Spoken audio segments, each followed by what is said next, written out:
over then as Chafee makes his way out to New Mexico. Big game at the pit tomorrow night for the San Diego State Aztecs. We'll get into it in just a little bit, but you heard it in Sammy's update. Bids have hit the table.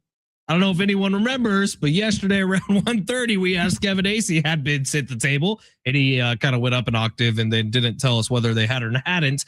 They had, and Kevin released an article, 45 minutes after that stated that bids have hit the table for the San Diego Padres. So fascinating that we get a new name that has also entered the group chat in Drew Brees, along with the owner of Viore, which is a San Diego company up in Carlsbad. He also went to USD, so we're starting to get some local flair in it. And it sounds like the most recent report is they don't want to make a bid on their own. They just want to back somebody who is making a bid. It came out yesterday that they were their own bid, but kind of looking at it, Viore is a very successful company, but that's not ownership money. Right. That's not buy a baseball team, Rich. So apparently they're looking for the owner of Viore as well as Drew Brees to maybe attach with someone to go along with a bid. Here's what I'll say about Drew Brees. I've seen him in person 3 times in my life. Once was at a Radio Row, twice was at Padres games. Like, the dude is a Padres fan, and I think would be a great addition to whoever ends up buying the club. I do wonder if they end up going with, hey, whoever the highest bidder is, we'll chip in a couple mil of our money, and we want to be a part of this. And Drew Brees will be a great face to attach to it. I really think that's true. No one knows what the numbers are yet. The league sources are saying it's going to be around $3 billion that the Padres are going to sell for, which is much more than the $2.5 billion we were first told about. So this is a little bidding war going on for the Padres, and I guess good for the Seidler family, who bought it for some part of $800 million, and they're going to flip it around here in just a few years for close to $3 billion, which is crazy and would be a record sale for Major League Baseball. And I do think the Seidler family has all of you to thank for that. It has the fans who have filled up Petco Park over the last few seasons to thank for that. And it has been one of the most supported ball clubs in the entire country. And that's why it's going to fetch that price. Now, as Padres fans, you just kind of have to sit there and hope that whoever ends up with the highest number on that piece of paper ends up having the right interest of the Padres ball club at heart. And we'll see if that's going to happen. I thought it was interesting when we were talking to Kevin yesterday, how that's kind of the route he went down also. It's like, yeah, there are some guys with some deep pockets who are making bids for this Padres team, but what are they going to do with those deep pockets once they take the team over? And the Seidlers can say whatever they want about how we want to make sure that Peter's legacy is honored with the next ownership group of the team. But ultimately, it is going to be whatever the biggest number on that piece of paper is, because that's what a bidding war is. Right. And at the end of the day, John Seidler, I think ideally, if everything's perfect, he would love to sell it to someone who cares about the team.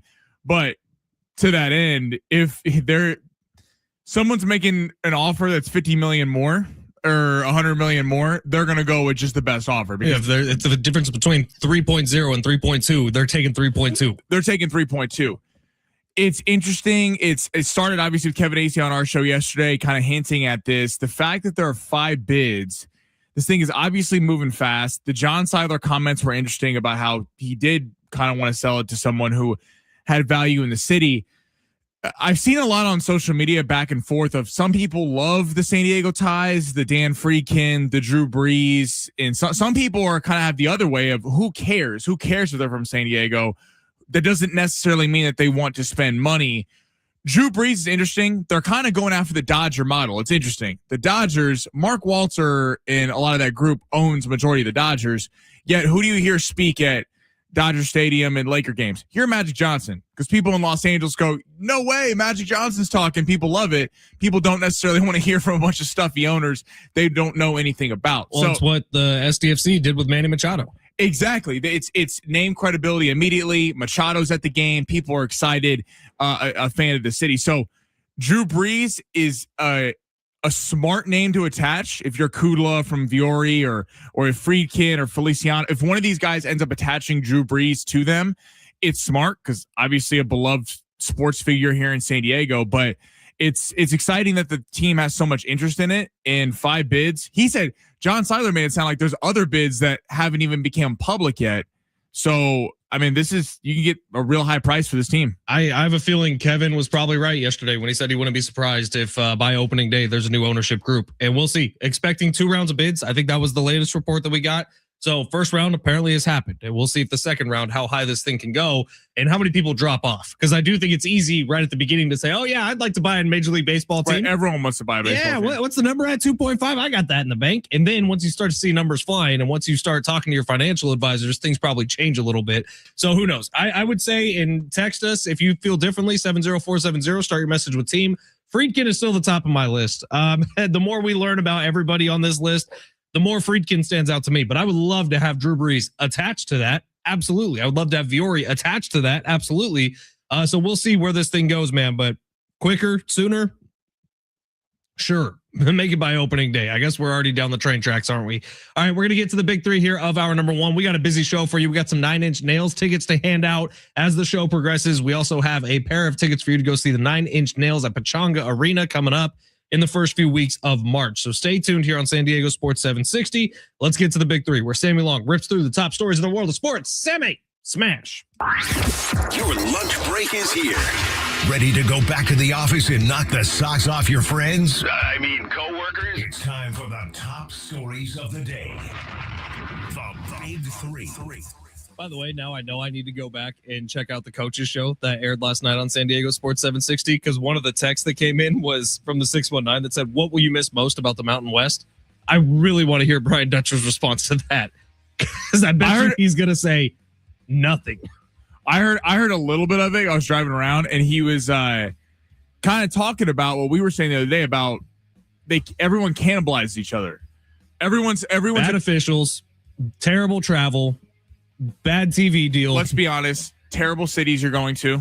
Oh, I don't know about that. That's not true, Sammy. Do we want to go to Albuquerque? Is beautiful. Do we want to go to Boise? No, I'm gonna take a hard pass on that. But even they cannibalize each other. Talk about Laramie, Wyoming like that? How dare you? Well, I'm sorry to anyone who's from Laramie, Wyoming, but no, I mean they cannibalize each other. They're not. None of them are outside of the Aztecs, potentially Utah State, are extremely highly ranked teams where you're getting a lot of credit for wins. But they're also a lot of tough teams to play, so it's easy to gather a lot of losses without the reward of playing in the Big 12 of the SEC, where you get real resume builders all the time. I'll tell you what, Albuquerque, as depicted in the show Breaking Bad, is a lovely place. Travel of commerce. Travel of commerce? Especially if you want to buy meth. Yeah, exactly. That good blue stuff, like glass. Yeah. Where are we going, Sammy? We're going to start with my Lakers. Now, oh, they suck now. I mean, I can't even argue with it. Austin. So last night, if you didn't watch the game, they lost 113-110. Austin Reeves misses the game-winning three-pointer on the road playing Phoenix. The worst part about it, no Devin Booker, no Dylan Brooks for the Suns, yet still beat up on the Lakers. Drama, though, out in L.A. So Austin Reeves, after the game, says his frustration level is, quote, very high, as well as yesterday came out, DeAndre Ayton was apparently overheard by Dave McMenamin a couple weeks ago, screaming in the locker room, they're trying to make me Clint Capella. I'm not no Clint Capella. Clint Capella responded after they lost last night and said, you got two of the best floor generals in the game, my dog. Lock in. So Austin Reeves is frustrated. DeAndre Ayton's frustrated. The whole team seems to be frustrated, and they're on a 3-game losing streak. A reaction to the status of the Lakers right now. Get LeBron out of the Lakers. It's funny. LeBron wasn't mentioned once in that entire thing you just did, Sammy, and that's probably fair, but it does feel like everyone's just waiting for the end of that era. And you can say all you want. Oh, this is Luka's team now. And how many points did Luka have last night? 41 points last night in a loss to a team that didn't have their best players on the court. I just think that it's obviously time for a mental readjustment for the Los Angeles Lakers, and they'll be able to do that. They will.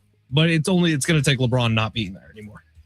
It's frustrating. First off, on the DeAndre Ayton front, I don't know where DeAndre Ayton thinks that he has the right to talk because he was great in college. Exactly. In college, he has been a complete, utter disaster for the Los Angeles Lakers so far this year. Career lows, only averaging 16 points a game, and that really came off the first couple months of the season. DeAndre Ayton, there's a reason why Phoenix didn't want him. There's a reason why Portland, when Portland's turning you down, something's not working. And the Lakers kind of just needed a center. He has not worked out. I'm not killing Austin Reeves. He's had a couple bad games here. He missed the wide open look. Austin Reeves going to make that 10 out of 10 times or 9 out of 10 times. The problem with the Lakers right now, they do not play defense. And it's hard because Luka doesn't play defense and Reeves got cooked on defense last night. But then it's also hard to bash Luka because Luka scores 41 points. The team is extremely flawed. They need the money from LeBron. They need the $60 million in cap space they're going to get in the offseason because you have to round out this roster. This roster is incomplete. They don't play defense. They don't have a lot of front court depth, and they don't have consistent scoring off the bench. So the Lakers can beat a lot of teams because if the big three are on, they're working. And if they're not, it can look pretty dreadful like it did last night. So frustrating loss for the Lake Show. All right, number 2, heading to the NFL. George Pickens hit with the franchise tag today. If you are the Dallas Cowboys and Jerry Jones, would you sign him to a long-term deal? Yeah, that's a tough stretch for me. I think signing him to the franchise tag, extremely smart because George Pickens is wildly talented and he looks really good with Dak Prescott. And George Pickens answered the most important question he could have going into this year. Can you share the field with another number 1 wide receiver? Him and CD on the field at the same time actually looked pretty good for the Cowboys. So I think tagging him, one of the smartest things they could do. But year 1 looked pretty good in Pittsburgh too for George Pickens. What did years 2 and 3 look like with George Pickens in Pittsburgh? Mentally, things went downhill for him. He started becoming a problem in the locker room. So he does still have more to prove, and that's for his next contract. So Cowboys, smart to tag him, see how this year goes, and you are now able to cut bait. I actually think it would have been so Cowboys to sign him to a long-term deal immediately and not franchise tag him, and I think it's the smartest thing for them to do not to do that. This is a real turning point for Jerry Jones. Wow. Because I got to give Jerry Jones credit. It's easy to come on as a sports radio host and destroy Jerry Jones. It's about the easiest 15-minute segment you could do. Jerry Jones. Well, thank you, Sammy. Yes. Jerry Jones showed a lot of growth in moving off Micah Parsons because over the years, Jerry Jones doesn't move off stars. That is not something the Dallas Cowboys do. In fact, the Dallas Cowboys would rather have superstars than a good team around them. Like, they would never want the Seahawks. Outside of the Super Bowl, the Seahawks don't have a ton of recognizable names on the team. Outside of Darnold and JSN and Kenneth Walker, that defense doesn't have a lot of household names on it. The Cowboys want stars. Micah, CD, Dak. You trade Micah because you realize the defense wasn't good with him because you need to get better in the aggregate, as, quote, Billy Beane would say. Now you have another opportunity because George Pickens, although he's a great receiver, he's kind of a head case. I mean, we know this over the years. There's a reason why Mike Tomlin didn't want to deal with him on a Pittsburgh Steelers team that badly needed a wide receiver. And then you're already paying CeeDee Lamb. You're paying Dak Prescott. I thought you were moving off the stars, off the long-term contracts for stars. I would keep paying CD and Dak. And I looked at trade George Pickens. If you want to play him on the tag for 1 year, I think the Cowboys are actually going to be pretty good this year. That's fine. But you could get a real massive haul for George Pickens. It feels like his value is at an all-time high because he didn't cause a lot of problems in the last year. He did put up big numbers. Why are you going to sign him to a massive deal where all your money is tied up in 2 receivers, a la the Cincinnati Bengals? And look how that's worked out for him when Jamar Chase and T. Higgins taking all the money. All right. Now this third story. Yes. It's the NBA. It's NBA adjacent. The Atlanta Hawks. Mm-hmm. There is a famous establishment in Atlanta. If you've ever been to Atlanta, I'm sure it's one of the top 5 things to do there. Or you were listening to this radio station during the NBA COVID bubble. Talked about this place a lot. There's a place called Magic City. Hell yeah, there is. Now, if you want to look up on Twitter right now or on Safari, what that is, who the hell uses Safari? I use Safari. What's wrong with Safari? Okay, it's Safari right here. Anyway, okay, the Atlanta Hawks are honoring a strip club. Yes, this is real. The most famous strip club in Atlanta, Magic City. They are having a night. This is real, where they are honoring Magic City and inviting. I believe T.I. is performing at the halftime show that night. I don't know. I'm assuming maybe some dancers are coming through. Atlanta. Reaction to the Atlanta Hawks having Magic City night. It's about the wings, Sammy.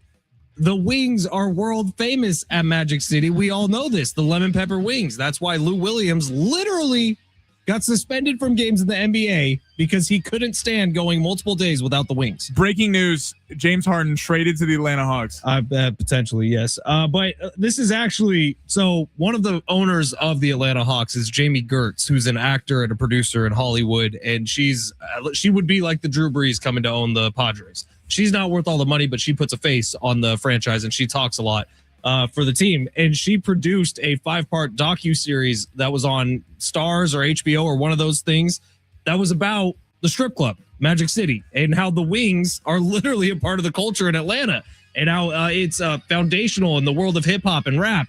And so this whole thing kind of surrounds around the fact that Jamie Gertz already had the relationship. They're playing the Orlando Magic, by the way, on the night that this is happening.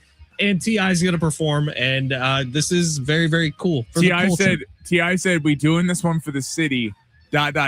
Magic City. How much are flights to Atlanta is all I got to say. Listen, and what is that halftime show? Shout out to them. They said they're honoring an institution. Damn right. Honor that institution. They're helping out the economy just like everyone else. Padres' new owner, take notes. Can you imagine? You got a few options around San Diego. There is a few options around San Diego if you want to pick. Shout out to the Atlanta Hawks. This is funny, man. This was very funny when I woke up this morning and saw this story, and we talked about it for like 20 minutes. Notice how Jonathan Kuminga gets traded there immediately, and then all of a sudden there's a strip club night. But this place has had part of NBA history.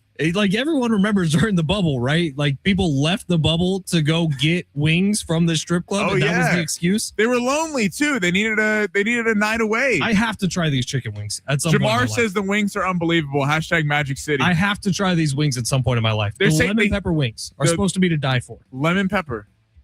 At that place, a strip club that has good food. Shout out to them. Apparently, a lot of them do. I don't know. I've never had the privilege, if I'm being honest. It is San Diego Sports 760. We got some tickets for you today. We got 9 Inch Nails tickets coming up in just a little bit. Some Aztecs tickets for their regular season finale at Viejas Arena a little bit after that. Steve Hartman will be here for his 1:30 appointment. And man, we have to ask Steve. We're going to talk to Steve about some Magic City. Maybe he's been there. Maybe he's tried the wings. We'll see. What are the odds he's been there? 100% he has been there. Like no shot in hell he has not been there. I'd be surprised if he's been, actually. Really? Yeah. Are we taking a side bet on this? I got 5 on it. All right, 5. It's San Diego Sports 760. Take a quick break here. When we come back, we're going to talk some Aztecs ahead of their matchup with New Mexico, and then a recent free agent pitcher who turned down the San Diego Padres. We've heard why. That's coming up at 12:30. Don't go anywhere. It's San Diego Sports 760.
The highs and lows of tournament time are crazy, Sammy. They are crazy every single year, and we all go through it, and we all overreact, and we all overperform. We all do everything, but that's where we're at right now. We'll get into it in a second, but first, San Diego State's back on the road tomorrow morning. They got New Mexico. Our pregame coverage begins at 10 a.m. John's going to have the tip just after 11.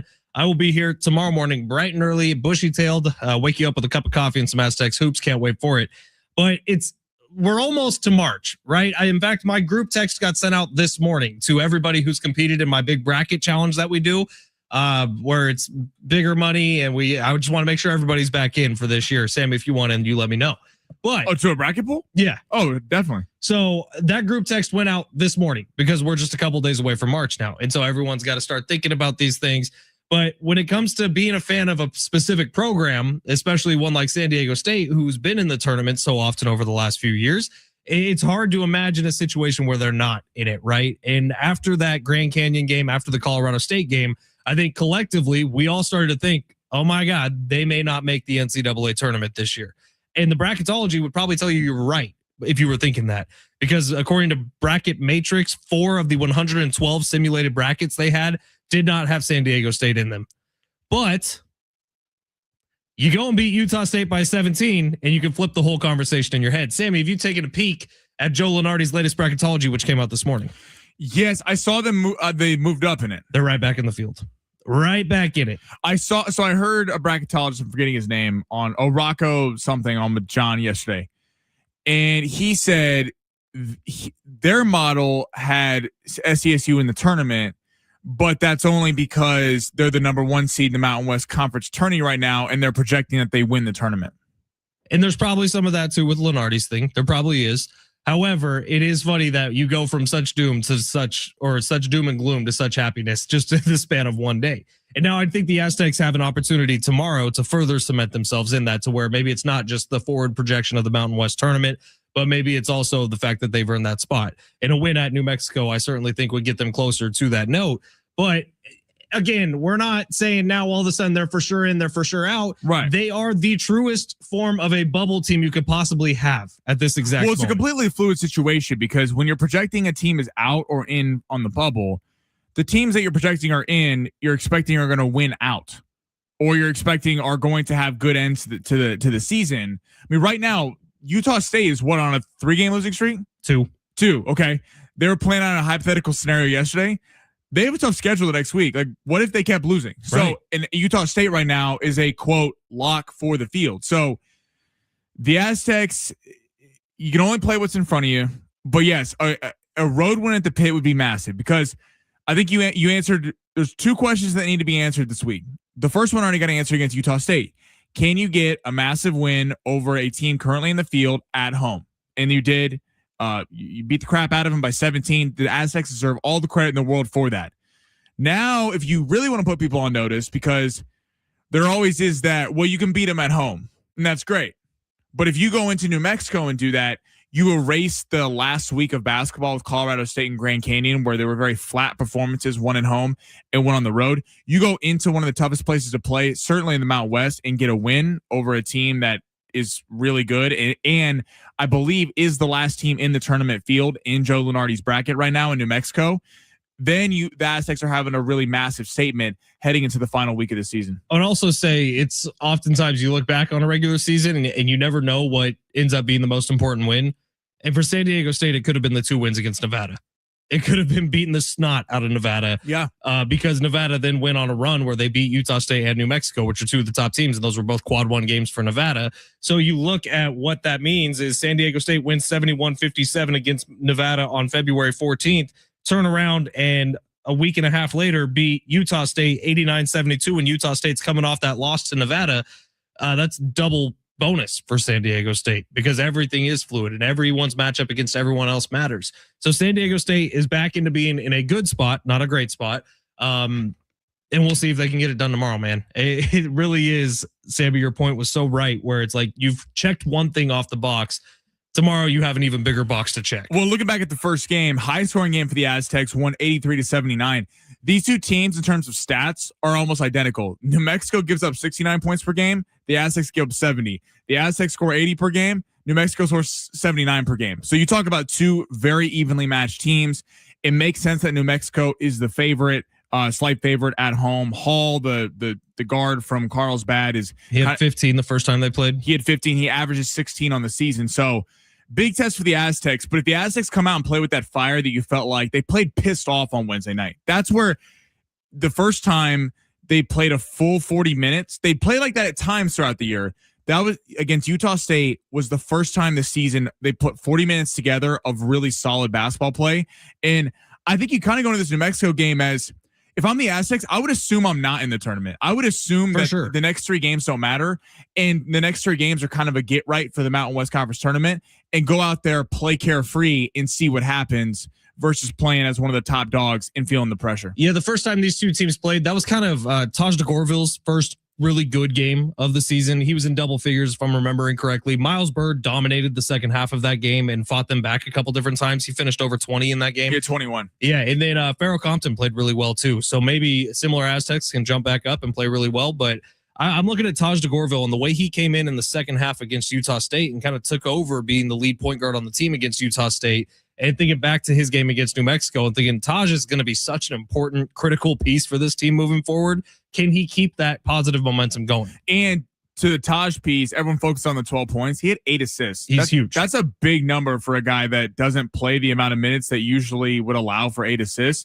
If he's running the offense, there's a reason why people were so excited about Taj DeGorville heading into the season, and kind of had a little bit of a slow start there, but starting to find his way. Again, you play carefree tomorrow night, you'll get a win. We're talking about probably back really on the cut line, maybe in it, but we'll see what happens. It's going to be a great game. And I really don't like having those conversations. So go ahead and get a win tomorrow. Yeah, Aztecs. just make it easy on everyone. We'd love to see it. All right, it's San Diego Sports 760. By the way, that game tomorrow is primetime college basketball, baby. Saturday morning, 11 a.m. That's as good as it gets, and it's going to be a great basketball game at the Pit, which is going to be a gnarly environment for San Diego State. Like, understand everything we're saying right now about the Aztecs is also being said in New Mexico, because they're right there too. Like, they win this game tomorrow, New Mexico entrenches themselves into March Madness. They lose this game tomorrow, they are outside the bubble looking in.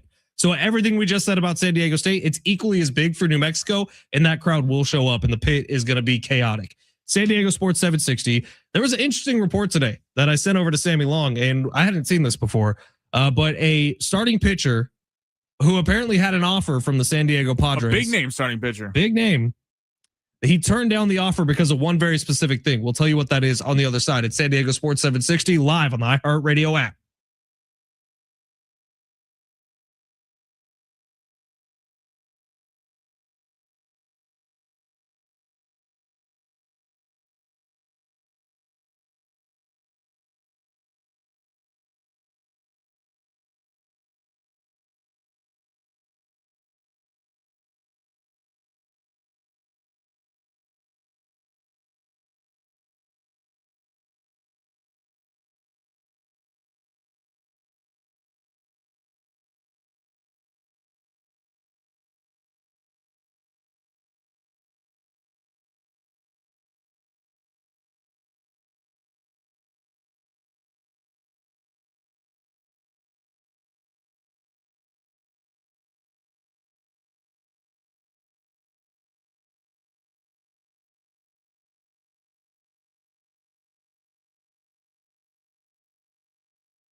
The sport's sponsored by Audible. The Padres are reported by Kevin AC have 5 bids on the table in the first round of bidding for potentially buying the San Diego Padres. San Diego State back tomorrow, taking on New Mexico. Early start time.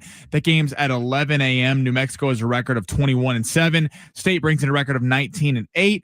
11. Schaefer gets you going on the call on San Diego Sports 760. Fletch gets you going pregame starting at 10. And then on Sunday as well, SDFC taking on St. Louis City. SDFC is currently a -165 favorite to start 2-0. That game is at 6:15.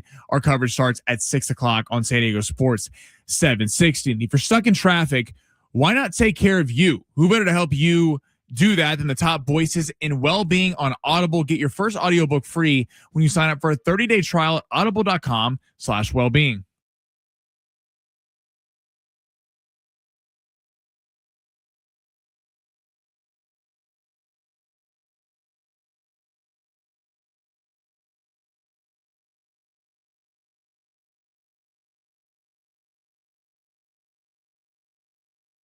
San Diego Sports 760, Ben Fletcher, Sammy Long with you till 2 o'clock today. John Schaefer is going to take over then. Very cool text that we just got from the 619. We appreciate you a lot for listening to the show. He says, do you guys remember the Entourage episode where they go to the strip club and Johnny Drama is pumped because there's a buffet until he saw that they had a B grade with their food, not an A grade? Johnny Drama, Entourage is something this show knows very, very well. He's seen it about 10 times. Remember the great scene when Matt Damon wants Vince to donate to the kid phone with LeBron? He's like, it's a little light, bro. It's a great show, man. If you haven't seen Entourage, I don't know what you're doing. I did see the other day, Jeremy Piven posted to his Instagram account. I did see this. He was doing a comedy show somewhere and he looks down the audience and guess who it is? It's Vinny Chase. Adrian Grenier, baby. How about it? You know, he's out of Devil Wears Prada too. How dare they? I was like, you really got rid of Vinny Chase? All I need is Queens Boulevard too, and I'll be fine. Queens Boulevard. By the way, I would actually watch a movie about Pablo Escobar starring Vinny Chase. Like, it sucks that the movie sucked in the Entourage universe, but the trailer was great. But I would actually watch that movie. Everyone always goes, oh, Jason Momoa is Aquaman. No, we all know who the real Aquaman is, and that's Vinny Chase. And it was the #1 movie in the world. They beat that little spider to death, baby. Remember when they're at the high school party? And Vinny Chase jumps off the roof. It's a crazy show, man. You got to watch it if you haven't seen it. But speaking of money, Entourage, #1 movie in the world, blah, blah, blah. Padres haven't thrown around a ton of money this offseason, and we actually don't know when this offer was, but Merrill Kelly was asked about stuff in his past in Major League Baseball, and he said at one point he actually had a 3-year deal on the table with the San Diego Padres, and he turned it down because of the tax implications of living in Southern California, which, hey, we're there right now, baby. It is tax season. I got a second appointment with my tax guy coming up later this weekend. We all get it. It kind of sucks living here because of that and that alone. But it is kind of fascinating that somebody would turn down something in Major League Baseball, a contract like that, just because of the tax. So I actually did some digging. I went into ChatGPT and I said, for Framber Valdez's most recent deal, what was it? It was 115 million, right? 115 million for 3 years that he signed with the Tigers. If he were to sign that with the San Diego Padres, what would that mean? And so it's very different signing deal where you are. In San Diego, his tax, which not just his federal tax, which is already at like 35% or something, but he would add an additional 13.3 to 14.4% on top of that for his contract. So it is, depending on where you sign, very, very different how much money you're actually taking home, which I think is also part of the reason why Shohei Ohtani is A-okay with his contract being deferred as much as it is. Right. He not going to claim it until it's Los Angeles. Right. So it's just fascinating that the Padres sometimes are at a disadvantage there. Sounds like a nice excuse to me, but maybe that's why Manny Machado got paid even more. It is kind of a real thing in that now Miami's a fun city for a lot of different reasons why people want to go there. But why are the Miami Heat always a relevant spot? If you think about it, why are the Miami Heat up there with the Lakers, the Knicks, the Celtics, the Bulls? Because no income tax. Arizona, same thing. Of course, Texas, playing for the Cowboys. I mean, you're making maybe the most money you could ever make. It is interesting. I guess I got to give I've been hard on ownership on John Seidler for not going out and spending. I guess I got to give him some credit because Merrill Kelly, that's a legit starting pitcher. That's not like, hey, we're throwing a dartboard at German Marquez, Griffin Canning, or Walker Buehler, all guys that have major concerns, whether they've never showed it before at the major league level, or they, in Walker Buehler's case, is kind of past his prime after all the injuries he's had. Merrill Kelly would have been you're poaching him from, the Diamondbacks and the Rangers, but you're able to steal a big time pitcher. He's a legit guy. I mean, Merrill Kelly and Zach Gallen were the reason why the Diamondbacks went to the World Series a couple years ago. Remember, they became the two hottest pitchers in baseball the last like 2-3 weeks of the season and just decimated the Dodgers, decimated the Phillies until they ran into the Rangers. But I got to give ownership a little credit, I guess, if they were actually going after Merrill Kelly, because per all reports, we heard they were priced out on Framber Valdez. They were priced out on all these top guys. And maybe that's why. Because the taxes of Southern California, people forego the taxes with the Dodgers because you're figuring if you're going to the Dodgers, you're at least certainly a favorite for the World Series or in the World Series conversation every year. Not that the Padres aren't, but if you're going to that second tier level team of, hey, we're a playoff team, we have a shot, but we're not one of the favorites, and you get a choice between the Diamondbacks and the Padres, yeah, you probably look to state income tax and go, I can make more money out in Phoenix. I'm going to go there. You also can't cheat the system as good in California because they have the jock tax, which is like even for people who live out of state and claim their income out of state, but they still play for a team in California, they're still getting hit. It's like 15% or something. It is crazy how this state just kind of makes up different ways to make as much money as possible. Sunshine tax, baby. Yeah. Well, you know what? We're getting a lot of it this weekend. It's about to be 90 degrees in La Mesa today. It's great. Crazy, man. Too hot. Bring back the winter. I like those cold days. What? Let's heat it up. 90 is too hot. 90 is not too hot. 90 is too hot. First off, it feels good. You get a little tan on, get a little sun. 78, 79, perfection. Anything above that, start to get sweaty. And I'm sweaty all the time. So I just start to get more sweaty and more sweaty. Sorry if you're on your lunch break right now. You're welcome if you're on your lunch break right now. Speaking of sweaty, wings sometimes sweat, Sammy. They really do. Let's give away some tickets here on San Diego Sports 760. We have 9 Inch Nails tickets. They're playing March 9th at Pechanga Arena. If you would like to go to that show, be caller number... So 9. Caller for number 9 Inch Nails. Get it? Oh, that's not bad, Sammy. Well done. 877-767-4760 if you'd like to go see the 9 Inch Nails at Pechanga Arena. Ticketmaster.com for tickets and info. What you got, Sammy? Text us 70470. Start your message with team. We have some phenomenal texts rolling in right now that we will certainly get to on the other side. On the other side, as well as long shots coming up next at San Diego Sports 760. You're listening live on the iHeartRadio app.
San Diego Sports 760, Ben Fletcher, Sammy Long with you till 2 o'clock today. I don't know if I'm the only person who's been following this crazy closely, but have you been following the Netflix, Paramount, and Warner Brothers thing? Yeah, kind of. It's coming to a close today. Paramount has just paid Netflix $2.8 billion to terminate their agreement with Warner Bros. So Paramount is now expected to announce that it's acquired Warner Brothers for $110 billion later today. Woo! So Paramount has won the war. Who's going to win the war for the Padres? I don't know. Maybe they could have thrown that into the deal. That's called a transition right there. That's crazy. $110 billion. The movie industry will never be the same, by the way, now that Paramount has it.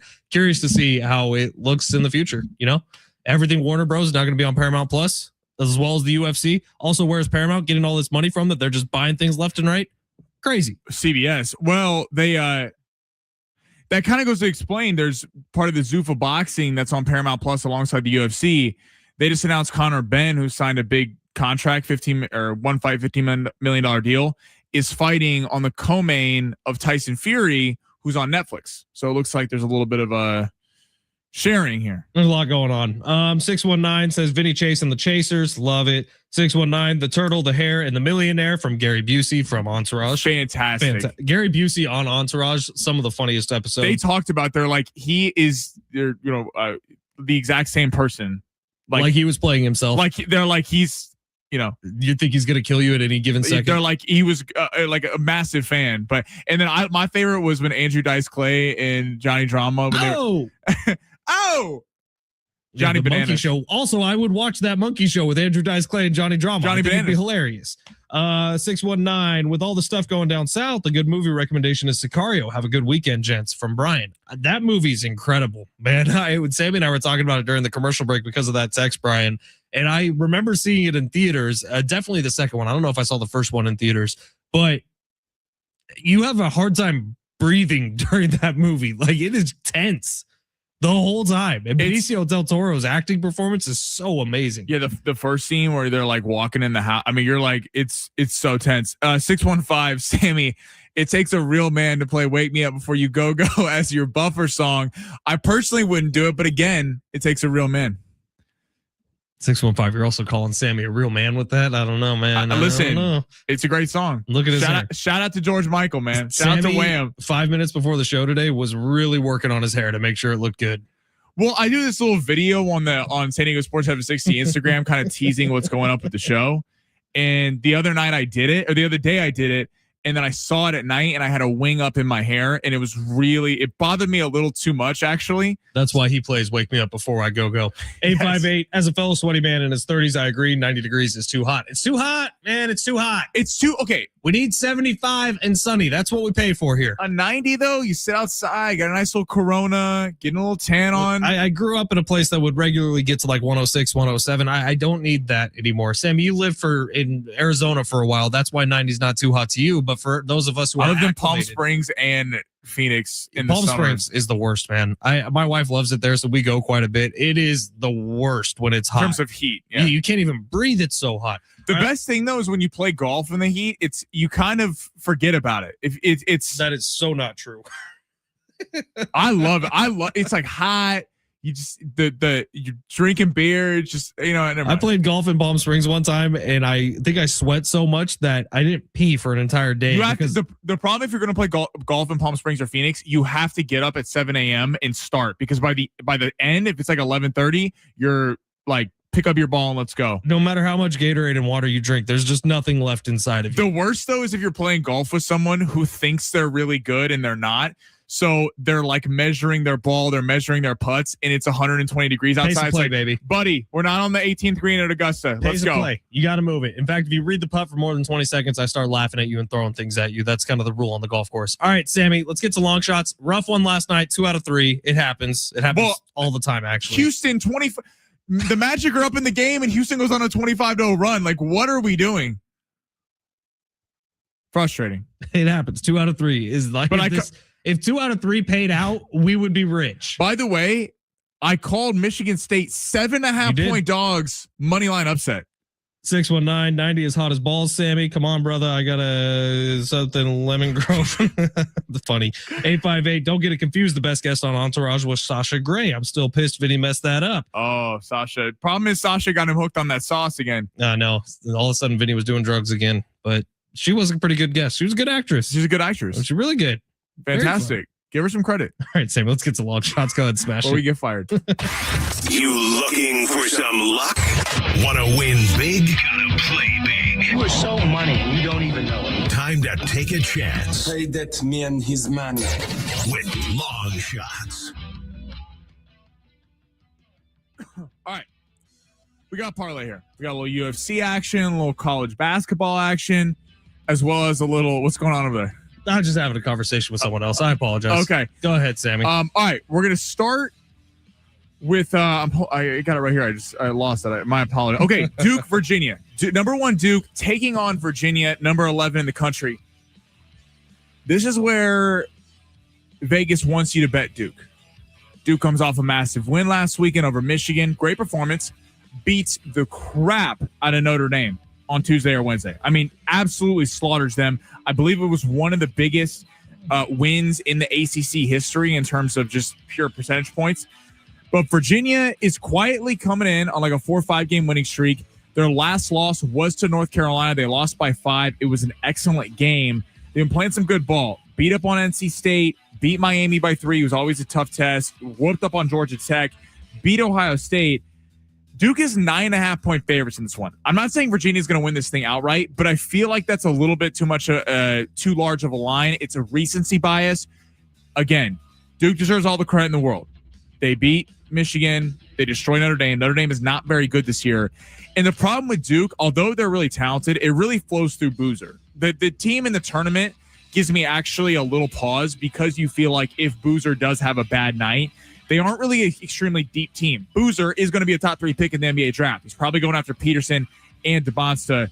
But overall, Virginia's been nice. DeRitter's been fantastic for them, averaging about 16 points a game as well as 6 rebounds a game. They have 4 players in double digits. Give me Virginia on the road, plus 9.5, taking on the Duke Blue Devils. At Cameron Indoor gives me a little pause, but faith in Sammy. Because of the number. 9.5. It's a big number, bro. I don't know. It's a big number. Big number. All right, we're going to the UFC. Duke's really good at home. They are. Brandon Moreno taking on Kavanaugh. Kavanaugh's plus 180. This is an interesting fight because Brandon Moreno is trying to become a 3-time champion.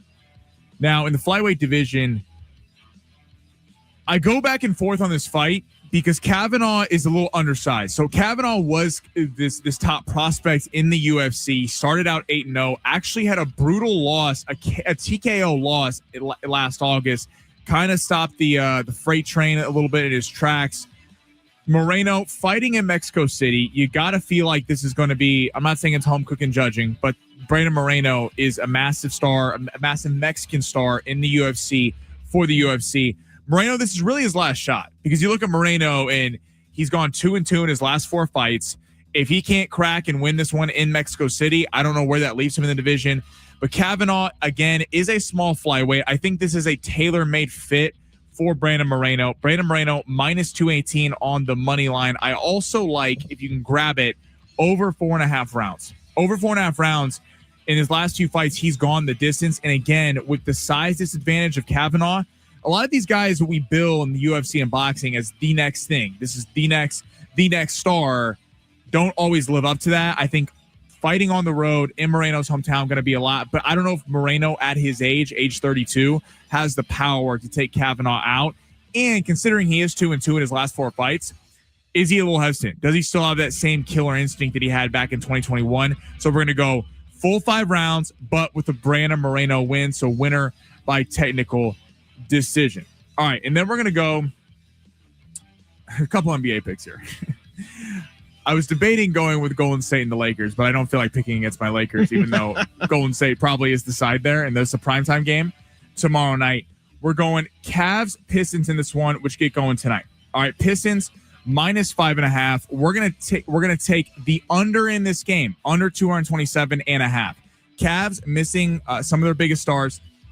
James Harden dealing with that thumb injury. Isaiah Stewart for the Pistons today, already bragging about how he's one of the best defenders in the NBA, trying to take on that Draymond Green type role.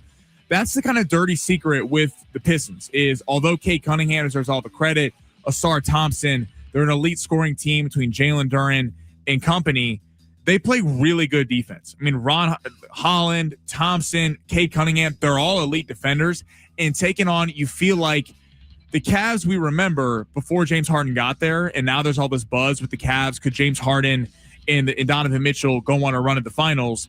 Donovan Mitchell, the reason why they struggled for the first half of the year and had to make the deal to get James Harden is because he didn't have a running mate. And Darius Garland was supposed to be that guy. Now he's with the Clippers, but never really could stay healthy enough. Wasn't really that elite number 2 option. Sitting here looking at Donovan Mitchell, I feel like this is a game by himself. He's got to take on. I know Mobley and them are really elite down low, but the Pistons are well equipped to take him out of it with Duren and Isaiah Stewart. I like the under in this game. This is a high number, 227.5. We're going to take the under on tonight's NBA matchup. You could just say it. We could all put the Warriors money line on this as well. You could just say it, Sammy. I'm not doing that. Faith in Sammy. You could just say it. I'm not doing that. You could just say it. I'm not betting against my boys. They drive me crazy. I can't do it. You could just say it, Sammy. It's okay. Under 227.5. Okay. The Detroit Pistons and the Cleveland Cavaliers taking the under. I like Virginia on the road. Yes, I know it's Cameron Indoor. Plus 9.5, though. A huge number for Duke. Give me Virginia plus, taking the points at plus 9.5. And Brandon Moreno, I like him minus 218 to win. But if you want to juice up the parlay a little bit, I like him to win by decision. I believe that's going off at plus 150 right now. So get you some plus money line picks there. I don't know how the text line hasn't brought up Pauly Shore's run as a guest on Entourage when he was trying to get revenge on Johnny Drama. How about Bob Saget, who was in that neighborhood with those guys? There were some great guest stars on Entourage, but if you want to keep that going, let's David Spade, Jessica Alba. David Spade just made fun of himself the whole time. That was pretty funny. Jessica Alba was a smoke show like she's always been forever and always in season 1. Scarlett Johansson. ScarJo was in it. Mandy Moore was in it for a little bit. Remember Vinny E hooked him up with the date. Vinny. Sure. But Vinny lost his mind a little bit when Mandy Moore was around. Yeah, dude. Mandy Moore drove him mad. Mandy Moore. She did it to all of us at one point in our lives. All of us. 619 is asking why San Diego State's not in long shots. I want San Diego State to win. I don't want to put that pressure on them on the road. Yeah, because they're all listening right now. So, oof. Yeah, I'm going to get a DM from Miles Bird like, yo, dude, stop putting pressure on me, Sammy. It's probably smart for you to leave them off of long shots. Before I get a call from San Diego State going, why are you advocating for gambling? Yeah, just don't. San Diego Sport. It's not gambling. It's trading. We've made that very clear. You're not gambling. You're trading. It's investing. Also, this is like a 401k, but even better. It's like the NIL Collective. You're investing back in the program to then give to the NIL Collective, should you so choose. Go Aztecs.com/impact. San Diego Sports 760. We got a whole another hour of this coming up next. We do have some Aztecs basketball tickets for you coming up on the other side for their regular season finale against UNLV at Viejas Arena. All that still coming up, as well as Steve Hartman's weekly appointment at 1:30. It's San Diego Sports 760. You're listening live on the iHeartRadio app.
The sport is sponsored by the Carol Markowitz Show. Pack weekend on San Diego Sports 760. We got the Aztecs tomorrow night taking on New Mexico. That game is at 11 o'clock. Ben Fletch on pregame starting at 10. Schaefer on the call at 11. And then Sunday, we got SDFC taking on St. Louis City. SDFC is currently a minus 165 favorite on the money line in that one to improve to 2-0. Our coverage starts at 6 o'clock right here on San Diego Sports 760 with kickoff at 6:15. This week, Carol Markovich hosts insightful conversations with Dominic Green, Wall Street Journal contributor, and Algeminer's Corey Walker. You don't want to miss it. Listen to the Carol Markowitz Show on the iHeartRadio app, Apple Podcasts, or wherever you get your podcasts. Welcome to the Fletch Zone. I'm Ben Fletcher. That's Sammy Long. Sound off like you got a pair. I like mine to stand stiff. Hey, yo. Ready for the weekend? Yeah, baby. The Padres up and down spring continues today versus the Rockies. And could someone new be signing those paychecks before opening day? After a big win on the Mesa versus Utah State, the Aztecs are back on the road versus New Mexico. We break down the game, and SDFC looks to build on last week's big opening win over CF Montreal when they host St. Louis FC Sunday. Who's watching the NFL Combine? Anyone? Yeah, I know. I have issues. Plus, So we're going to Magic plus 2.5 against Houston. Swing and a miss. Philadelphia to cover the spread at home against Miami. Philly minus 2.5. Take a close look, cause I rule, baby. Give us Tom Izzo and the Michigan State Spartans plus 7.5 on the road, taking on the Purdue Boilermakers. let's talk about it all right now in the Fletch Zone. Hour number 2 here on San Diego Sports 760. Come on, big voice guy. Of course, we got our eyes on the Underwear Olympics. Of course. Talking about offensive and Speaking defensive of, why is linemen. it on the TV right now? The arm lengths, that seems to be the big deal. Remember a couple years ago, it was the height with Kyler Murray. A few years before that, it was the hand size with Russell Wilson. This year, it appears to be the arm length with offensive and defensive linemen. Have you seen Sonny Styles, linebacker at Ohio State, shooting up draft boards because he had some crazy 40 time for a defensive lineman? Bunch of verticals that are hitting the tapes. Somebody just broke some sort of record. Yeah, the NFL Combine is what the NFL Combine is. And ultimately, it's just kind of funny to me. Like, honest, if you're not a NFL scout and you're watching all this stuff, what does it actually mean to you? The answer is not a whole lot. It's like, oh, wow, that guy's really fast. Hey, he can jump really high. That's cool. But I like it because you get to see who. I like it compared to because we see guys play on the field and we think of where they should go in mock drafts. And then it's always interesting to me to see guys who excel at the combine. Said this yesterday. Trayvon, like Aiden Hutchinson was the surefire number 1 pick out of Michigan, right? No one even questioned it. All of a sudden, Trayvon Walker has some unbelievable combine. Scouts overthink it. Take Trayvon Walker over Aiden Hutchinson. Look how that's working out for you in the NFL. The best part about the NFL Combine to me is when you see like George Kittle's NFL Combine. He had short hair. He was kind of skinny. Tom Brady's NFL Combine. He had a little bit of a pot belly on him. And so 10, 15 years later after the fact, you get to put the Combine picture up next to the current day picture, and all of them change so much. That's what I like about the NFL. I wonder if Combine. Chris Jones has changed. Chris Jones, I would imagine the parts that we saw at the Combine are probably still the same. But I could be wrong. Things change over time. There's surgical procedures you could have as well. So maybe Chris Jones has changed a lot. CJ, shout out to Chris Jones. Watch that video this morning, actually, randomly. I showed it to TD and Kat, who had not seen it before. Rich, that sounds like harassment. Times. Well, it was part of my sports story over on the rock station. And I was talking about the NFL Combine. And so of course, I had to bring up the most popular memory of everyone's NFL Combine, which was Chris Jones falling and more of him falling out. But it is San Diego Sports. The best is that Chris Jones is so proud too. He didn't phase him at all. No, it messed up his 40 time, and he literally face planted to cover everything up. It was hilarious. I remember watching that live with Judson Richards. Somehow the two of us were watching that live in this studio, actually. And Judd had the best line ever. He said, "Was that his?" And yes, it was. It was his. It was. Shout out to Chris Jones. Shout out to Chris Jones. Who knew he'd be a Hall of Famer one day? He had a Hall of Fame moment for sure. I wonder if that's the picture they put up in Canton when he gets into the Hall of Fame. Yeah. It's a very charged up show today. With Chris Jones, we got Magic City and the Atlanta Hawks It's all about the honoring Wings. and All about the Wings. A quote institution How about in the this? Atlanta area. SDFC is going to be back at Snapdragon Stadium coming up on Sunday night. They got St. Louis City pregame coverage with Adrian Garcia Marquez and Darren Smith. Will begin at 5:30 right here on your home for SDFC, San Diego Sports 760. It's funny. I'm looking at those two gentlemen right now from across the other side of the glass. Good to see you, boys. And maybe we'll see if they can stop in for a chat here before they get out of here for the day. Hell yeah. But always going to be fun. They're off to a hot start again, scoring a bunch of goals. So we'll see if they can keep that thing rolling on Sunday night when they got St. Louis City. All right, we're going to get to the big three kind of quickly here. And then we're going to talk some Padres on the other side with all the new ownership stuff coming on. Steve Hartman will be here at 1:30. We still have a pair of Aztecs tickets for you coming up on the show today. So don't go anywhere. It is San Diego Sports 760. Sammy, smash it. Your lunch break is here. Ready to go back to the office and knock the socks off your friends? Coworkers? It's time for the top stories of the day. The Big Three. 619 doing a little waffling on some long shot. Sammy says Virginia is overrated. It's true, but however, if this game stays close, Duke cannot hit free throws. From our buddy SoCal Jayhawk. Got a feeling. SoCal knows his stuff. 9.5 is a lot of points. 9.5 is a lot of points for a team that's feeling pretty good about themselves on a 5-game win streak. And if you're Duke, psychologically, it's tough to get up for this game. Last Saturday was the pinnacle. It was like Michigan is the team no one can beat. They're the favorites to win the whole thing. You go out and win on a neutral floor in Washington, D.C. Psychologically, coming off a massive win over Notre Dame, I feel like this game means a lot more to Virginia than it does to the Duke Blue Devils. Where are we going with the big three, Sammy? Okay, so Fernando Mendoza, there's a lot made this week. I feel like it was like everyone got so high on Fernando Mendoza. He's the surefire number one pick, and he's the franchise savior for the Raiders. Then you have ESPN pundits like Dan Orlovsky saying through the first 8 weeks of his tape, he hasn't actually loved what he saw from Fernando Mendoza. But as of a report this morning, Fernando Mendoza is met with Tom Brady, excited for a potential Brady mentorship, called it a, quote, fantastic meeting. Cue 90 million people saying Tom Brady shouldn't be allowed to call games and be an owner at the same time.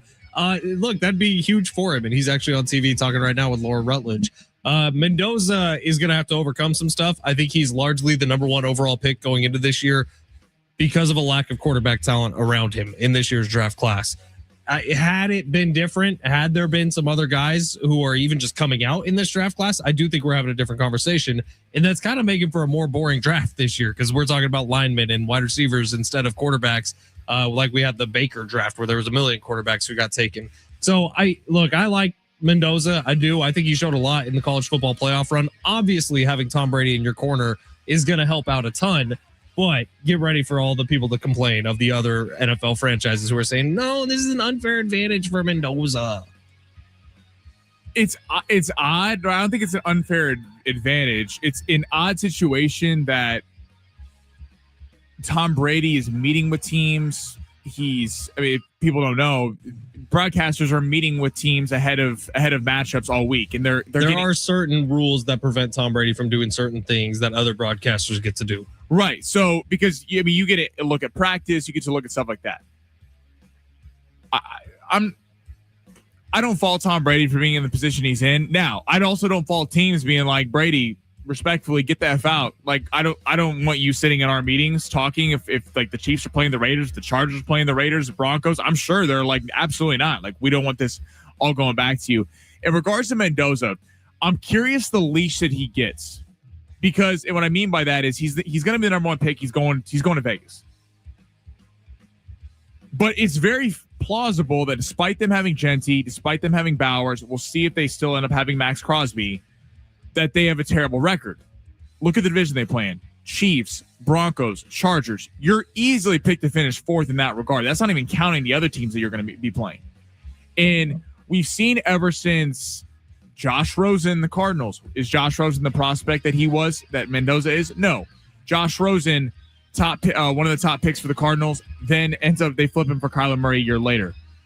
It's very interesting that next year the Raiders could easily be right back in this position as a top 5 pick, and knowing that Arch Manning and Lenoris Sellers and Jade Mava and Dante Moore are all coming out, if he doesn't look great this rookie season, I wonder if we're having chatter a year from today about, are the Raiders taking a quarterback? And it may not be his fault, man. It may be the Raiders' fault. They can't get out of their own way sometime. I would also say this on the Tom Brady front real quick. I was thinking about this the other day, actually. Who's to say that Troy Aikman doesn't get on the phone with Dak Prescott? Fair. Who is to say that Dan Fouts, when he was working for CBS, wouldn't get on the phone with Phillip Rivers? But though, I guess it's fair. And I get your point. The counter to that is none of them have a stake in the Dallas Cowboys or the Chargers being good. There may be fans, but Brady gets literally more money in his pockets from the Raiders winning. It is overblown, though. Like, people make a bigger deal out of it than it needs to actually be. Like, we all have the internet too. You know what I mean? Like, we all could watch as much film as Tom Brady watches if we wanted to. And I think what gets blown out of proportion is, if you're Tom Brady and you're doing this and you're giving insider information, people are looking out for it. And number two, if that is the case, you ruin your $500 million cushy job at Fox. I mean, you talk about, like, people are going to be through. I think Tom Brady's kind of changed his reputation the last few years. He's went from everyone hates Tom Brady to he's kind of a goofball. He's kind of likable. Like, on the broadcast, you sit there and go, I think he's really improved. He's posting weird selfies from his bedroom in his PJs. That was bizarre. He looked like a 16-year-old girl for a second there, Tom. But yes, he is more likable now than he ever was. Look like Tom Brady and $1 billion. I'd probably do the same thing. All right, what's next, Sammy? Sticking with the NFL, who has the chance to be this year's Sam Darnold next season? I like it. My answer is Kyler Murray. It has been for a few weeks now. I actually do think he could totally remake his perception of himself this year, depending on where he goes. I don't love the fit of Cleveland, but if Kyler Murray can land somewhere that's productive and Kyler Murray can kind of show the skill that he has somewhere not named the Arizona Cardinals, I really think he could totally change how everybody views him. And I don't know about a Super Bowl run for Kyler Murray in the coming years, but I do think that he can go from kind of a forgotten about piece in Arizona, who was largely disappointing while he was there, to all of a sudden bouncing right back and having a really good season next year. Yeah, okay, I'm going to roll with you on Kyler Murray. Kyler Murray makes the most sense. He has the most talent of anyone available. Your Kirk Cousins, your Aaron Rodgers, your Tua Tagovailoas, your Malik Willis. Kyler Murray, I think yes, with the Cardinals, it didn't really work out the last few years. But as we've seen with Sam Darnold, let's not forget what people were saying about Sam Darnold, Baker Mayfield, and Geno Smith. These guys can't play. They suck, all this stuff. And then they go to a well-run organization, and all of a sudden they have success. The Cardinals aren't the Jets or the Panthers, but they're closer to the Jets or the Panthers than they are to the Eagles and the Patriots and teams like that. They're not well-run. They're not well really have been. They had Kurt Warner for a little bit, and one of the greatest wide receivers in NFL history, and Larry Fitzgerald. Now, if you're Kyler Murray, but the one concern is that for all the crap that's been talked about Kyler Murray, and that he plays video games, he doesn't care, he's kind of an a-hole. Like that's kind of what has been said about him. No teammates have ever come to his defense. So correct. Maybe he is those things. But I will agree with you that Kyler Murray could be next year Sam Darnold. I'm curious though, all this buzz on Malik Willis. Like, Malik Willis is getting love. Apparently he's like the hottest ticket in free agency, which is bizarre to me.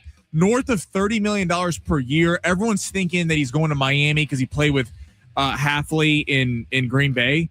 It's like, does this guy off a couple starts, or is a team really going to pay him franchise quarterback money off a few starts? I don't really get the Malik Willis thing. I'm assuming there's a lot of people that know a lot more than me and Sammy Long about who Malik Willis is and how good he can be in this league. But off of what we've seen from him, there's no shot I'd be paying him $30 million. But for 1 year, what does it hurt you, I guess? Right. If it's a flyer inflated deal, sure. But if you're thinking like off a couple. He's not getting Kirk Cousins money. He's not getting that contract that Kirk Cousins signed with Atlanta. Right. But $30 million plus, and you're thinking about a bidding war. This guy's barely played. Quarterbacks are worth a lot, man. All right, let's head to San Diego State. Taking on New Mexico tomorrow in the pit. What is your number one key to an Aztecs win? And if they win this game, if they win the next 3 games, do you think they're getting in March Madness as an at-large bid? Yes to that part. In terms of key, this is going to sound really goofy. And I promise you, I actually mean this with all my heart. And I told Sammy this off air yesterday. if you can go back and watch the difference between the Grand Canyon game, the Colorado State game, and the Utah State game, do you know what the biggest difference is? Smiles. And I'm not even kind of joking. Like, watch the tape of Utah State, Grand Canyon, and Colorado State and see what the biggest difference you see in that game is. Yes, San Diego State's playing more as a team. Yes, some more shots are going in. Look at Magoon Watt's face. Look at Miles Bird's face. Look at Reese Dixon Waters' face. Look at BJ Davis's face. They played looser, but a little more intense against Utah State than any of those other games I was just talking about. And I do think it makes a big difference. The mentality of this team sways so much back and forth from game to game. I want that team that came out against Utah State every day of the week because they were playing loose. They were playing pissed off, like you said. They also had a smile on their face essentially the entire game. And I think that makes a big difference. When Magoon's smiling, he plays great. When he's frowning, he plays terrible. There is a vibes that you could tell last week against Colorado State that they didn't look right. Like the whole team just found out their dog is sick. It looked like they came into the game thinking they were going to win, still kind of sulking about that Grand Canyon loss. And it showed in Colorado State, to their credit, were playing with their hair on fire, as well as Tuesday or Wednesday night. The Aztecs played that way with a sense of urgency. I'm going to go with the bench depth. That was the biggest thing that stood out to me. It's easy to look at Reese Dixon Waters, 20 points. Magoon Gwath, 9 rebounds, and the Stars played well. Miles Bird was fantastic coming out of half. But look at the bench. 3 players in double digits. You had Taj Gorville with 12, Tay Simmons 11, Farrell Compton 11, and BJ Davis narrowly hitting double digits with 8. To go on the road, you're going to have to really rely on depth because you know they're going to go on runs. There's going to be scoring droughts. You're playing it in a road college basketball game in a tough, brutal environment. You got to have where there can't be a drop off, where it can't just be the Stars clicking, especially if we've seen at times that one guy will have a big night, whether it's Reese Dixon Waters or Miles Bird or Magoon Gwath and a couple of other of them struggle. I'm going with the bench. If they win this game, we're going to be talking about Farrell Compton, Taj DeGorville, BJ Davis. One of these guys is going to have a huge performance off the bench. So the depth, I'm curious. They played 10 guys on their last time out. Odin didn't play. Sean Newman Jr. only played 6 minutes. They're saying that's because he was sick, but, we'll see. Maybe they're shortening the rotation. It obviously worked for him the other night. I'm curious to see how deep they go in the rotation. It's going to be fun. You got one more, or was that 3? That was 3. Perfect. 760 is a great text, so we can get to on the other side. We can, yes. Also, if you haven't seen it from John Heyman, he has put out kind of the first shot that I do believe is directly from the owners of Major League Baseball, talking about what the proposed salary cap number would be in Major League Baseball, as well as the salary floor. We'll tell you that on the other side and why the Players Association will never go for it. That's coming up next, as well as news on the Padres front with new ownership. Steve Hartman coming up at 1:30. Aztecs Hoops tickets coming up for you in less than 10 minutes. Don't go anywhere. It's San Diego Sports 760. You're listening live on the iHeartRadio app.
San Diego Sports 760, Ben Fletcher, Sammy Long with you till 2 o'clock. How about the birthday boy, Jonathan Rifkin, going to be filling in for John Schaefer today as Schaefer makes his way out to New Mexico for the Aztecs game tomorrow. So Jay Riff just celebrated a birthday yesterday. He's working today, filling in for John Schaefer. Pretty fun for that. All right, John Heyman has reported and he has spoken about what a potential salary cap will be for Major League Baseball. And I'm telling you right now, the Players Union, Players Association will never, ever go for John Heyman. His early estimates suggest proposed salary cap might be set around $260 to $280 million and a floor of around $140 and $160 million.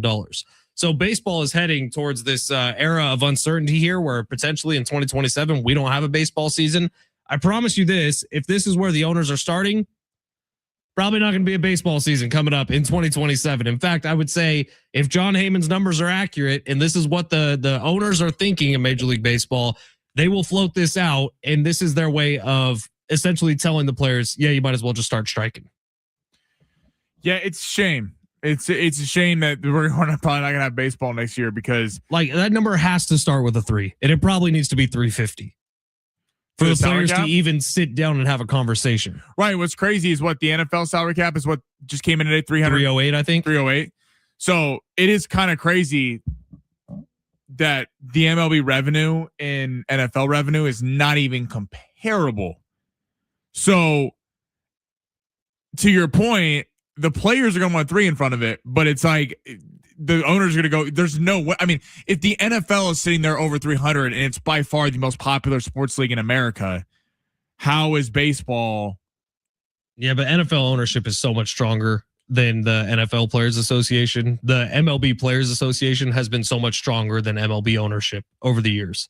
And they're coming from a starting position of no salary cap, just luxury tax, and trying to enforce the salary tax for the first time, or force the salary cap. And you're seeing what players like Bryce Harper, Manny Machado, all the stars in the league, the talking point is going to be the Dodgers. The Dodgers are spending too much money. The Dodgers are won back-to-back World Series. We'll see what happens this year. But the players are coming out and defending the Dodgers. Manny Machado defending the Dodgers in their spending. Talking about Bryce Harper defending the Dodgers in their spending. It's going to be a tough sticking point for the owners because you can't really use that against them because you thought heading into it, like fans are like tired of the Dodgers just spending all this money. But if the players aren't tired of the Dodgers spending all the money, then you're going to have this tough battle. I think the owners would be better off to start with a salary cap floor.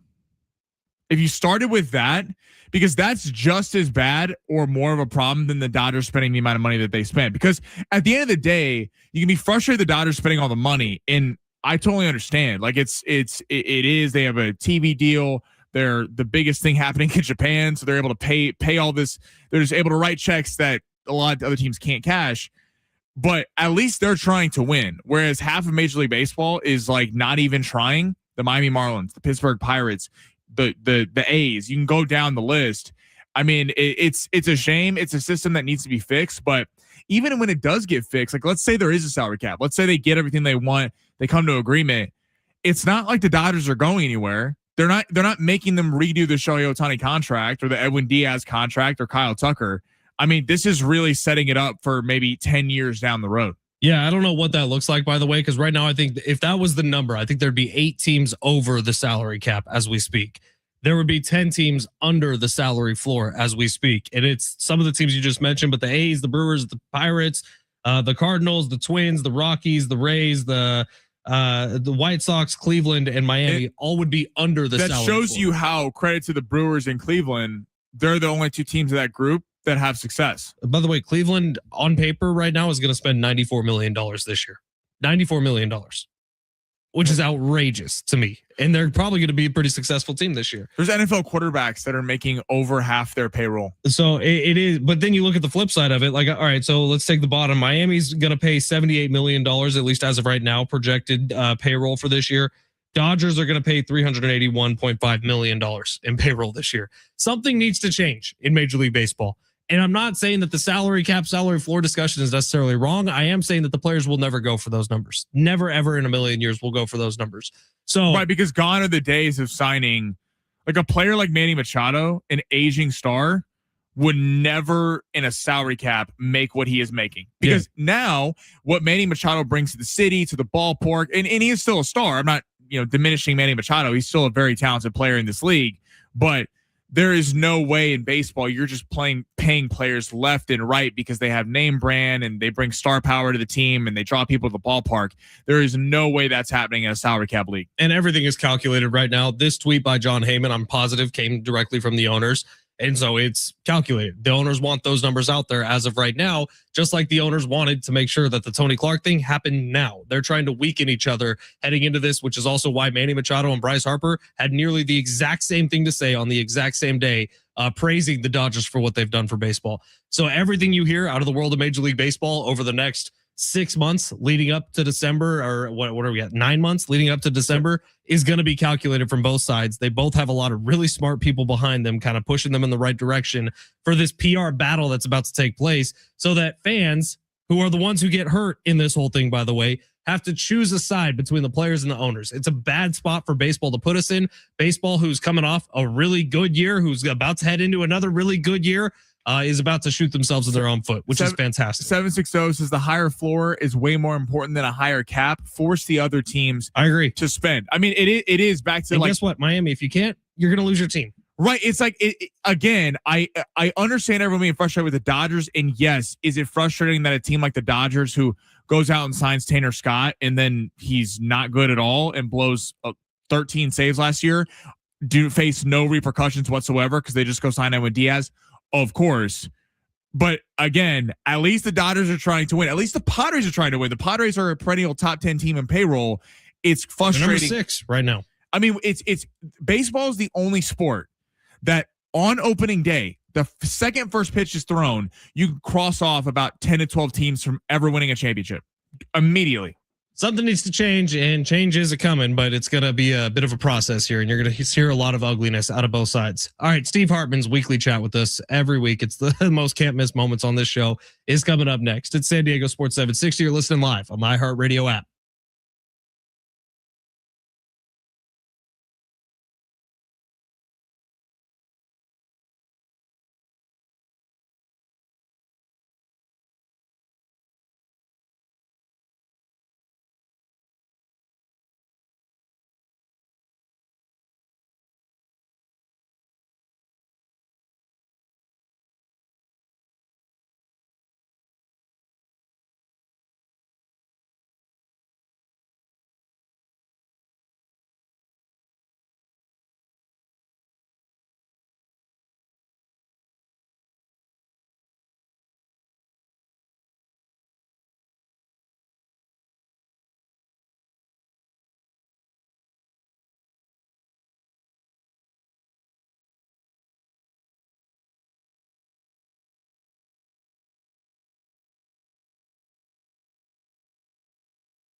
The sport's sponsored by Taco Bell. Aztecs, huge game tomorrow night, taking on New Mexico in the pit. Aztecs, that game is going at 11 a.m. Schaefer will get you on the call starting then. Fletch will get you going on the pregame starting at 10, of course, on San Diego Sports 760. SDFC looking to go 2-0 to open up their season after a 5-0 win over Montreal last weekend. That game will be at 6:15 on Sunday right here on San Diego Sports 760. They're taking on St. Louis City. Taco Bell's new Lux value menu has 10 lavish indulgences, all $3 or less. It's easy to get carried away. Like when you try the new mini taco salad, you might ask, do I need a salad fork? The fork in the bag's fine. Lux value menu at participating locations while supplies last. Price participation vary, tax extra.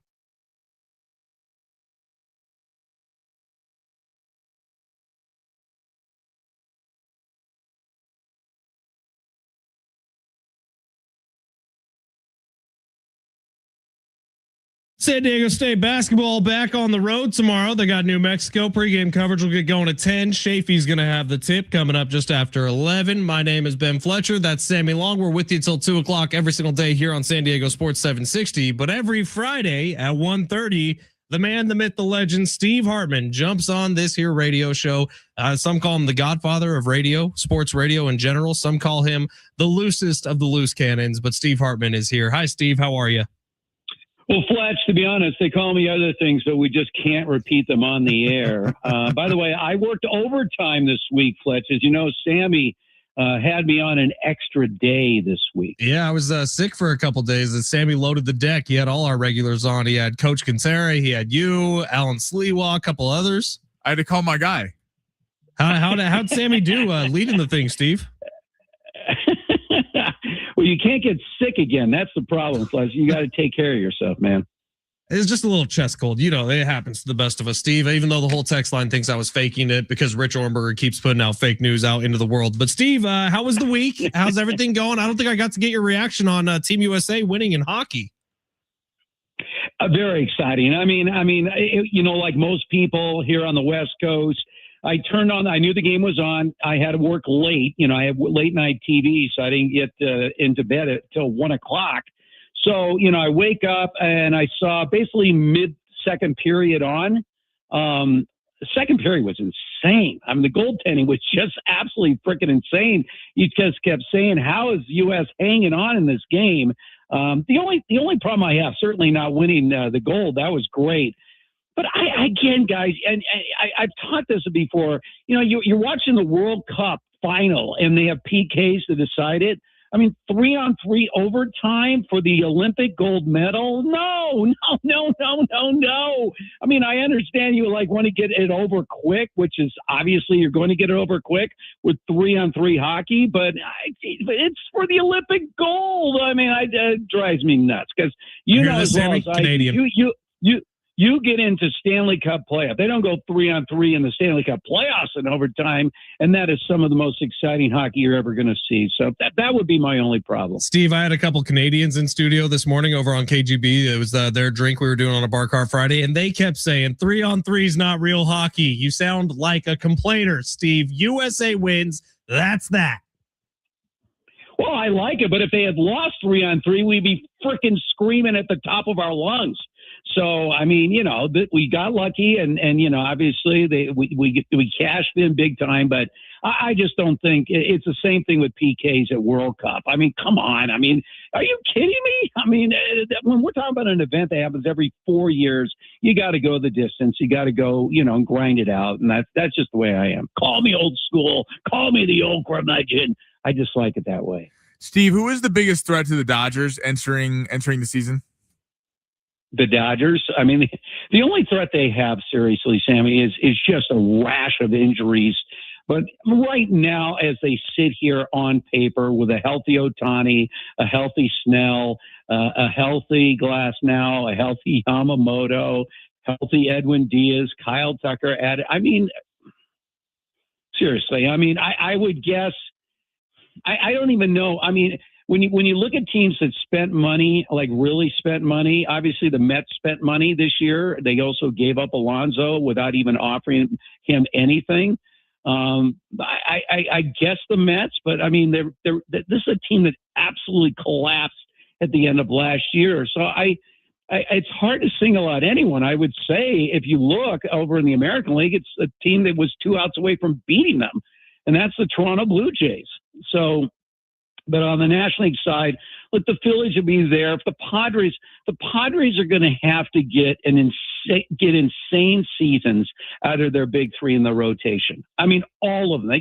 They cannot afford any injuries for their big three pitchers if they're going to win 90, 95 plus games. But again, unless the Dodgers have an insane amount of injuries, how could they lose or win less than 100 to 105 games? I don't see any other team that's going to approach that number. It is daunting heading into a season. That's why Jeff Passan had that whole article about how so many fan bases just don't feel hope heading into this year.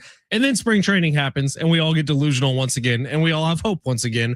Kind of the beauty of spring training in the world of Major League Baseball. All right, Steve, I'm going to say 2 words and I need you to tell me what those words mean to you. Are you ready? I'm ready. Magic City. Magic City? There's a $5 bet riding on this. So what do those words mean to you? Magic City. Well, I win the bet. I mean, it's over.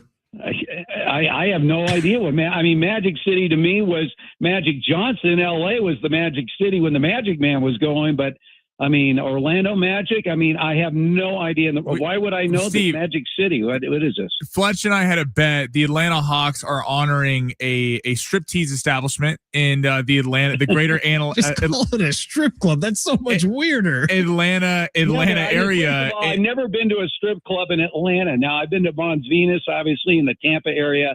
I've been to literally every strip joint in Vegas and LA.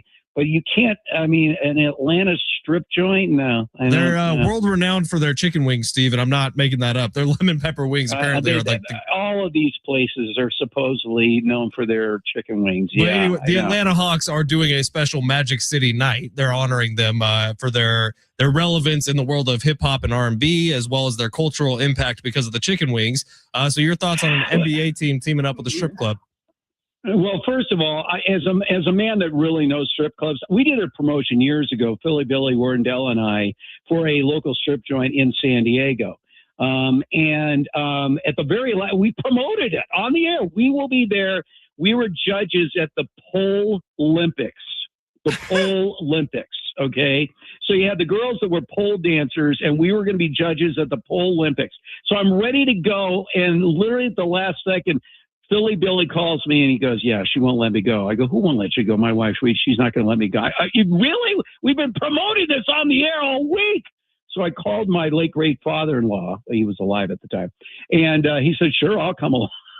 So there were 5 judges, and it was really a remarkable competition, guys, because I believe there were 6 girls in the finals, and the least attractive girl won unanimously. I mean, unanimously, because the way she operated the pole, you had to see it to believe it, guys. That's all I can say. You had to see it to believe it. And all the judges, we all looked at each other, say, "Boom, she's a winner. Winner." Radio has changed, man. Steve used to get picked up in a limo. He was doing promotions with strip clubs. Wait, what's going on in 2026? We even had this, guys. We even did a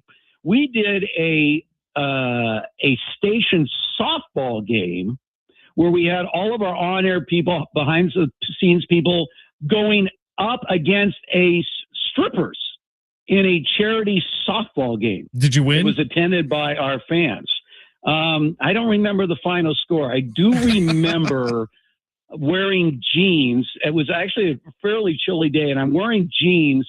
And one of the strippers pulled out a black marker, and on the inside of my jeans wrote, "I was here," and then had an arrow pointing up. And it was like, wow, okay, I can't use these jeans anymore. But yeah. Well, congratulations, Steve. Sammy will not ask this question, so I will. Why are the Lakers so putrid these days?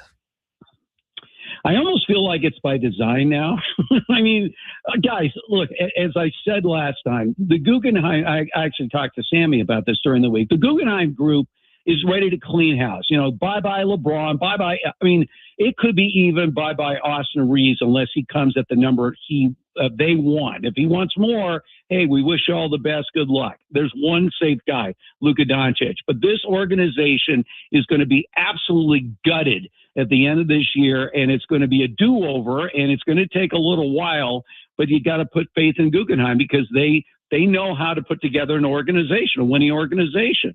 I know the restrictions are different with the salary cap in the NBA, but they got some geniuses that can figure it out. So I almost feel like at this point, and the Lakers don't even have a first-round pick, so they're putting no stock in this season. They're going to limp into the playoffs. At the rate they're going, they might be in the play-in round, quick elimination, bye-bye LeBron, and it's a complete do-over in the front office, a do-over on the court. I think they'll keep Redick. I think they're okay with Redick, but outside of that, man, he and Luka, I mean, it could be an entirely different roster that the Lakers look at next season. Steve, so who do you have going to the finals? Because it feels like everyone's picking the Spurs all of a sudden to beat Oklahoma City because of the regular season matchups. Do you think that happens in the postseason, or do you think this is kind of Oklahoma City's to lose? That's a good question. I mean, look, on paper, yes. San Antonio obviously has been able to beat them head to head. I wouldn't even count out Denver at this point because they do have guys that have proven they can get it down the stretch in the West. But I don't know. Is it even going to matter? I mean, guys, J.D. Bickerstaff has done one of the most remarkable coaching jobs in history in Detroit. This is not all that different of a roster that won 14 games a couple of years ago. And what he has been able to do in 2 years with essentially the same roster, and now they have the best record in the NBA. Now they've taken advantage because obviously some key injuries on the East, but I mean they beat Oklahoma City. I mean, I'm telling you right now, look out for the Detroit Pistons. The Bickerstaff has done an unbelievable job. Their roster, look at their roster 2 years ago. You see a lot of the same guys that they have right now. That team won 14 games. This team could win 60. I mean, it's unbelievable. All right, Steve, before we get you out of here, you got any big weekend plans? Well, I have a full weekend of television. My station was big time in the news this week. I don't know if you saw this. Yeah. Yeah, it was. I haven't talked. Well, I have talked to people, but this is my first time back at the station tonight since. So I'm going to get, sort of the dirt of what happened. Not that I haven't been blindsided myself. You remember that, don't you, Fletch? I remember me being sort of, back in the day. I guess it's part of it, Steve. It's amazing. Well, and Sammy, I can tell you, no one was with us to more blindsides than Fletch. I mean, he saw it all. I went back to back years at one point seeing blindsides. In fact, like pretty much everyone who I've ever been with who's sat right where I'm sitting right now has been blindsided. So yeah, it happens, Steve. There was a theory about Fletch's presence on the morning show that maybe he was party to the fact that it was just like a revolving door of people. And they didn't even name the show. I mean, that was the best part. No name of the show. Our show was even listed on the station website for a while. So I'll say some of my favorite run of radio, Steve, was that like 6 months where it was you, me, and Ernie in the morning, and no one really telling us what was going on, and we just did a show every day. It was so much fun. It wasn't even on the website. No. It didn't even have us. I mean, it was like and we just until they probably decided to put Rich on the morning show, at least until they could get rid of me. So, I mean, those are the days. But I mean, guys, you know what? It's show business. And all I can say is if you choose to be in this industry, you got to roll with the punches. You guys are red hot right now. You don't have to worry about it when you're red hot. There comes times when you're at the top of the mountain and all of a sudden you're shown the door.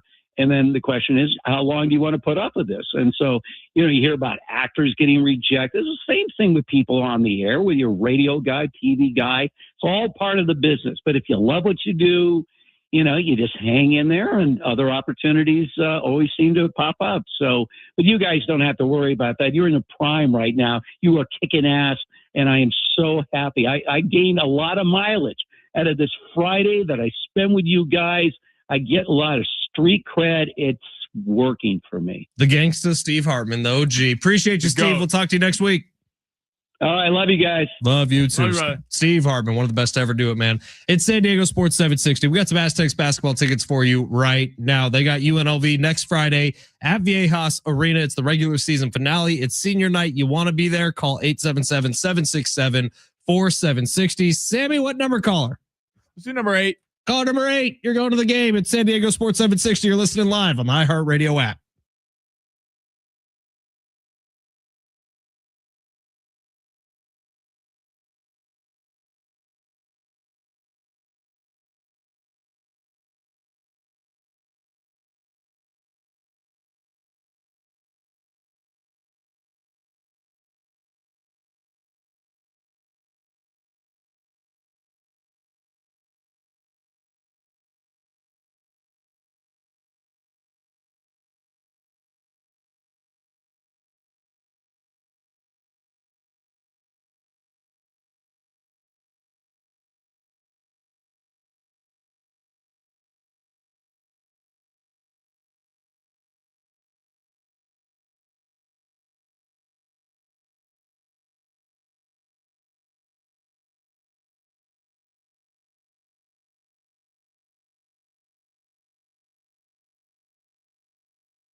San Diego Sports 760. What a week. What a week it was. Ben Fletcher, Sammy Long, thank you for being here all week long. We appreciate you. I apologize for missing Monday and Tuesday, but I think we finished strong. What about you, Sammy? Yeah. It was it's not about how you start, it's about how you finish. Yeah, you did a great job on Monday and Tuesday. 615 texting in saying Canadians crying about losing 3-on-3 hockey is insane. They had McKinnon, Celebrini, and McDavid on the ice all at the same time and could not win in overtime. That 615, fantastic point. If anyone should have complained about 3-on-3 hockey because the strength of the U.S. team was on defense and their defensemen, it should be the U.S. because 3-on-3 hockey highlights more individual play and speed. They have two of the best skaters in Celebrini and McDavid in all of hockey, and they still lost. So I've been wearing the hat all day, but this Coconut Cowboy, which is the vodka brand that we had in studio this morning for Bar Car Friday, really, really nice people. But it took about an hour for them to divulge that they were from Canada. And it was really, as soon as the guy opened up his voice or started talking, I was like, oh yeah, Canadian. I marked that from a mile away. But it took a while. As soon as the words, we are Canadian, came out of their mouth, I played the bald eagle screech on the soundboard. I started chanting USA and really rubbing it in their faces. Yeah. And they were so damn polite about it. They couldn't even just fire back at me. Canadians are classy people. They're too classy. They're too nice. But like, oh, sorry, we got in your way there. They actually sound like that this morning. The guy did, yeah. The girl didn't, but okay. the guy he had a thick Canadian accent. Dude, I want to meet like a Canadian who's like just a complete. I know what you're saying. Yeah, I know a few. Okay, because everyone's always says Canadians are so nice, and every Canadian I've met has been very pleasant, very polite. My brother lived in Canada for about 6 years. He was only like 2 hours north of the Wyoming border. It's a little town called Lethbridge, but he played basketball there. Then he coached basketball there. Okay, and his group of friends are some of the funniest people you will ever meet in your life, and they have great hearts. But they are also total asses, and they are degenerates. And I'm they sure people drink. in Canada get annoyed. Like you're supposed to be like people think that you're supposed to be. It's just polite personal time. It's like you don't have. They spend the majority of their time making fun of Americans. Like that is just if you want to entertain a bunch of Canadians for a day, just crack one American joke, and then they just go. When I lived in Seattle, we went to go visit Vancouver for like a weekend. When you were 18, because you could start drinking early there. Actually, no, it was before then. And I was very disappointed because I wanted to watch some NBA basketball and they didn't have the cable service up there, so it was not a great weekend for me. But we had a great dinner. The waitress was very nice, and then they're like, "Where are you from?" We're like, "Oh, from LA originally, but San Diego in San Diego." They're like, "Oh, you're from the other side." I go, "The other side." The hell does that mean? Canada is a cool place. I know I make fun of it a lot, but I actually really, really like Canada. No, we love Canada. It's a very cool place, and it's our hat, so we appreciate them. I love hats. All right, Sammy, you're going to see Scream 7 tonight? Yeah, we're excited. Is anyone from the original cast still in? Nev Campbell's in it. Nev Campbell's still cooking? Yeah, she missed the last one, but she's back in it. I think it's her and her daughter. Her daughter, Ghostface is coming after. Wow. Well, can't wait for that report. I don't think I've seen a single Scream movie, if I'm being completely honest. First off, the first Scream is a fantastic film. There's no spoilers. It's okay. Drew Barrymore dies. She dies like right away, right? It was the first movie ever that they marketed Drew Barrymore as the main star, like she was the star of the movie, and they kill her in the first 10 minutes. It's 1996, so these aren't spoilers. They kill her in the first 10 minutes, and then people are like, "What the hell just happened?" Well, good luck with Scream 7 tonight. Can't wait for your review on Monday. All right, Jay Riff is coming up next. He's filling in for John Schaefer. Stay tuned at San Diego Sports 760. Thank you for the week, everybody. Appreciate you.